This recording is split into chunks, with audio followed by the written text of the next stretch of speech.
할렐루야. 오늘 고린도전서 8장 7절에서 11절까지 말씀을 함께 봤습니다.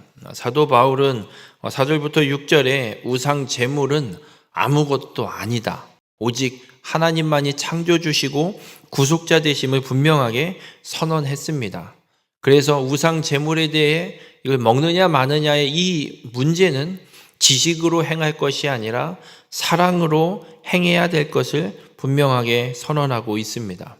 오늘 본문에서는 그렇게 아무것도 아닌 우상 제물을 먹음으로 인해서 다른 믿음이 약한 자에게 어떤 영향을 끼치게 되는지를 이야기하고, 그래서 사랑으로 그 믿음이 약한 자를 세우기 위해 이 우상 제물을 먹지 않을 수 있으면 먹지 않는 것이 더 낫다라는 것을 선언하고 있습니다.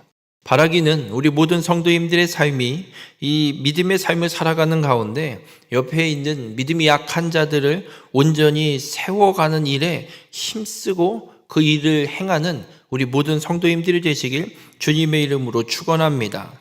오늘 본문 7절에 바울은 이렇게 말씀을 시작합니다. 이 지식은 모든 사람에게 있는 것이 아니므로, 이 지식이라는 말은 앞에 4절부터 6절에 이야기하고 있는 우상은 아무것도 아니고 하나님만이 창조주고 구속자 되신다라는 이야기, 이 이야기를 이 지식으로 이야기하고 있습니다.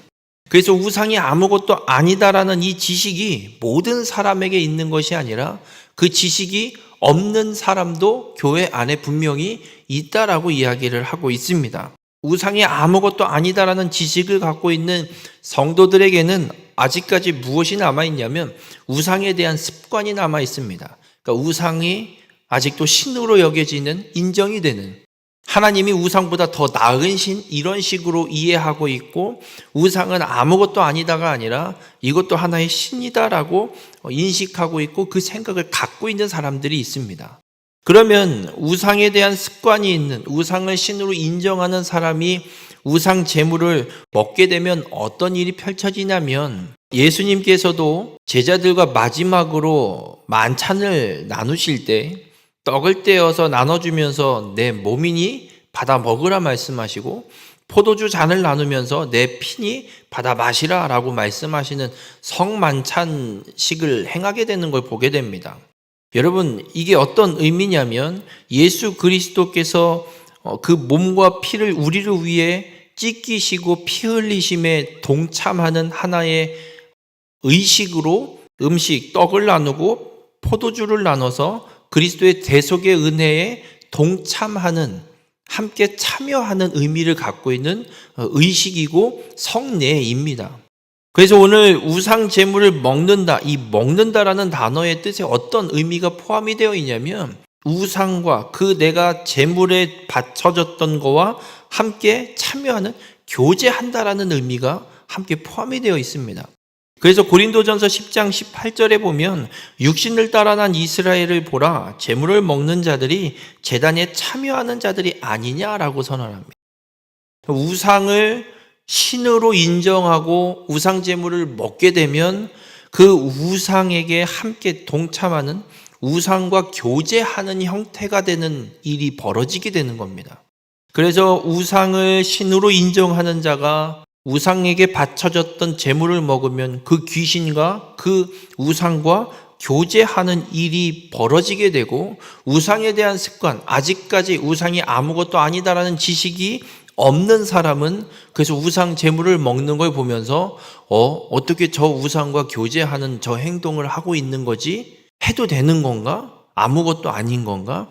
오히려 혼란이 생겨서 이 믿음, 이 지식이 없는 자는 어떻게까지 벌어지게 되냐면 오늘 본문 11절에 내 지식으로 그 믿음이 약한 자가 멸망하나니, 결국은 믿음이 약한 자는 내가 이게 온전히 잘하는 행동인가 아니면 잘못된 행동인가, 이 고민과 혼란 속에 내 속에 있는 인간적인 양심이 야, 넌 잘못하는 거야, 넌 이거 죄 짓는 거야, 우상과 함께하는 거야, 이 생각에 빠져서 결국에는 하나님을 떠나게 되고 믿음을 버리게 되는 일도 벌어지게 됨을 바울은 분명하게 선언하고 있습니다.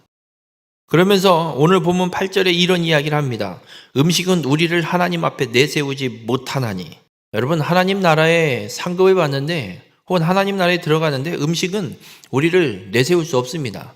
뭘 먹었느냐, 무슨 음식을 먹었느냐가 하나님 나라의 상급을 결정하는 것도 아니고 하나님 나라에서 어떤 은혜, 더 큰 일을 맡게 되는 것도 아님을 분명하게 선언하고 있습니다.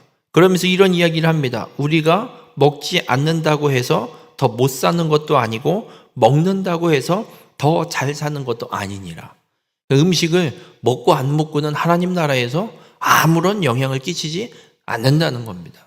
그렇다면 이 우상에게 바쳐진 제물을 나는 지식이 있어서 아무것도 아니기 때문에 그저 그냥 먹는데, 이걸 믿음이 약한 자들이 보면 저 사람은 믿음도 좋다는 양반이 왜 우상 제물을 저기 들어가서 먹고 있지?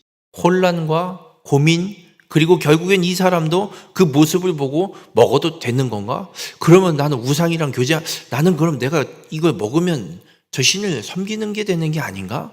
그게 아닌가? 먹어도 되나?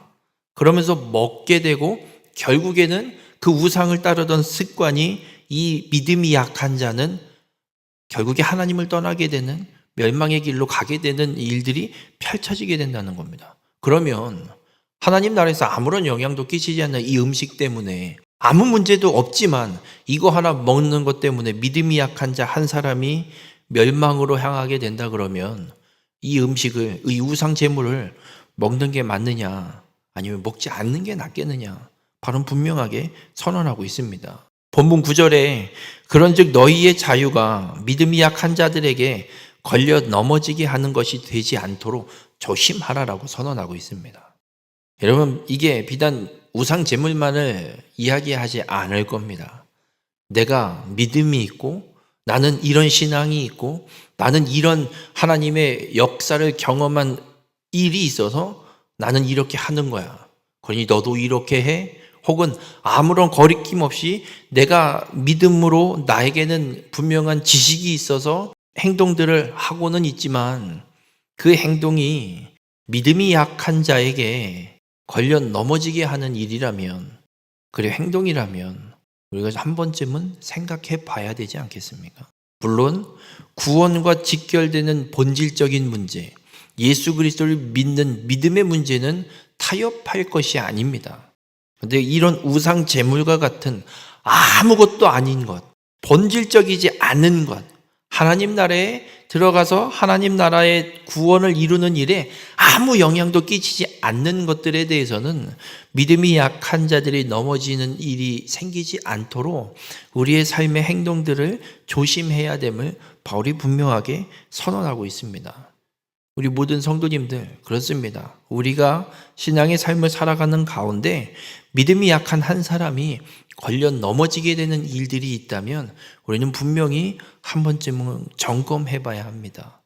오늘 이 우상 제물에 대해서 분명히 나의 지식과 나의 자유가, 나의 신앙이 한 믿음이 약한 영혼을 넘어뜨리게 하는 일이라면 그것을 하지 않는 것이 더 나은 것임을 바울이 선언하고 있는 것처럼 우리는 믿음이 약한 한 사람을 오히려 더 세우는 일에 사랑으로 행하여서 그 한 사람을 믿음의 사람으로 세워가는 일에 힘써야 됨을 분명히 선언하고 있습니다. 바라기는 우리 모든 성도님들의 삶이, 그리고 우리 교회가 그렇게 믿음이 약한 한 영혼을 세워가는 일에 힘쓰는 삶, 그런 믿음의 공동체가 되기를 주님의 이름으로 축원합니다. 오늘 한날의 삶도 그렇게 내 행동이 나의 자유, 나의 지식으로 내세우는 것이 아니라 한 영혼을 세워가는 일에, 하나님의 영광을 나타내는 일에 온전히 행하는 믿음의 한날을 살아내는 우리 모든 성도님들이 되시길 주님의 이름으로 축원합니다.